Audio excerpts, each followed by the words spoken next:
ইরানের মিসাইল হামলাতেই ভেঙে পড়ল যুক্তরাষ্ট্রের অভেদ্য ঢাল।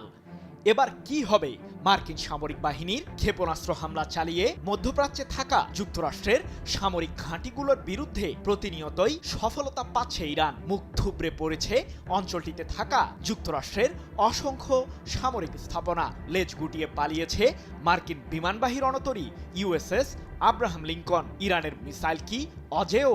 কেন ব্যর্থ হচ্ছে মার্কিন সামরিক বাহিনী?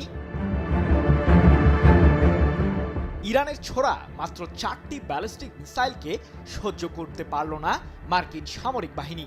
এক প্রকার ভয়েই নির্দিষ্ট জলসীমা থেকে পিছু হটতে বাধ্য হয়েছে যুক্তরাষ্ট্রের বিমানবাহী রণতরী ইউএসএস আব্রাহাম লিঙ্কন। ইরানের সর্বোচ্চ প্রতিরক্ষা বাহিনী আইআরজিসির বরাতে রাশিয়ার সংবাদ মাধ্যম তাস তাদের এক প্রতিবেদনে দাবি করেছে, আক্রমণের শিকার হওয়ার পর মার্কিন রণতরীটি তার মিশন সম্পন্ন না করেই ইরান সীমান্ত থেকে পালিয়ে যায়। বর্তমানে এটি ভারত মহাসাগরে অবস্থান করছে। তবে মার্কিন কেন্দ্রীয় কমান্ডের দাবি, ইউএসএস আব্রাহাম লিঙ্কন হামলার শিকার হলেও আঘাতপ্রাপ্ত হয়নি। এদিকে যুক্তরাষ্ট্রের বিরুদ্ধে যুদ্ধে সফলতার মাপকাঠিতে আরও এক ধাপ এগিয়েছে ইরান। আইআরজিসির দাবি, মধ্যপ্রাচ্যের মার্কিন সামরিক স্থাপনায় মোতায়েনরত এয়ার ডিফেন্স সিস্টেম থার্ডকে লক্ষ্য করেই উন্নত ক্ষেপণাস্ত্র ছুড়েছে ইরান।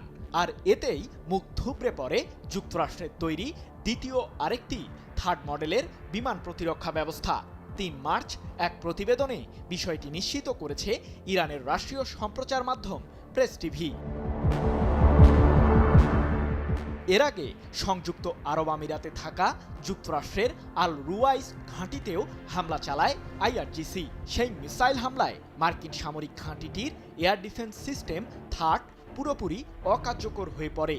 এর মাধ্যমে ইরানের পাল্টা আক্রমণ ঠেকাতে ব্যর্থ হচ্ছে মার্কিন কেন্দ্রীয় কমান্ড, যদিও এ বিষয়ে এখন পর্যন্ত কোনো মন্তব্য করেনি যুক্তরাষ্ট্র। মার্কিন সামরিক বাহিনীর থার্ড মডেলের এই এয়ার ডিফেন্স সিস্টেমটি সবচেয়ে অত্যাধুনিক প্রতিরক্ষা ব্যবস্থাগুলোর মধ্যে একটি, যার সাহায্যে স্বল্প ও মাঝারি পাল্লার ব্যালিস্টিক মিসাইলকে সহজেই প্রতিহত করতে পারে যুক্তরাষ্ট্র। কিন্তু উন্নত এই বিমান প্রতিরক্ষা ব্যবস্থাকে কিভাবে ভেদ করতে সফল হলো ইরান, তা নিয়েই চলছে নানান জল্পনা কল্পনা।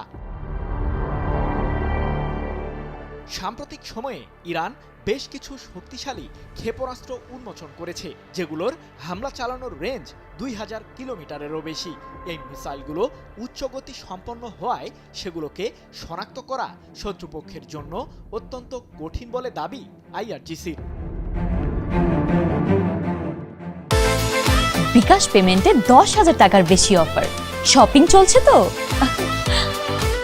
অন্যদিকে কেবলমাত্র অবকাঠামোগত ক্ষতির মুখেই পড়েনি যুক্তরাষ্ট্র, পাশাপাশি চলমান এই যুদ্ধে হতাহতের তালিকায় নাম লিখেছে মার্কিন সামরিক বাহিনীর শত শত সেনা। ইসরায়েল ও যুক্তরাষ্ট্রের বিরুদ্ধে চলমান ইরানের অপারেশন ট্রু প্রমিস 4-এ এখন পর্যন্ত অন্তত 650 জন মার্কিন সেনা হতাহত হয়েছে, এমনটি জানিয়ে আইআরজিসির মুখপাত্র ব্রিগেডিয়ার জেনারেল আলী মোহাম্মদ নাইনি বলেছেন, আমাদের প্রতিরোধমূলক হামলায় পারস্য উপসাগরীয় অঞ্চলে মার্কিন সামরিক ঘাঁটিগুলোর ব্যাপক ক্ষয়ক্ষতি হয়েছে।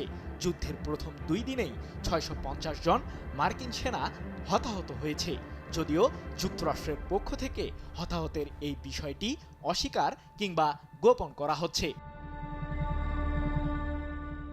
সৃজন মাহমুদ, নিউজ 24।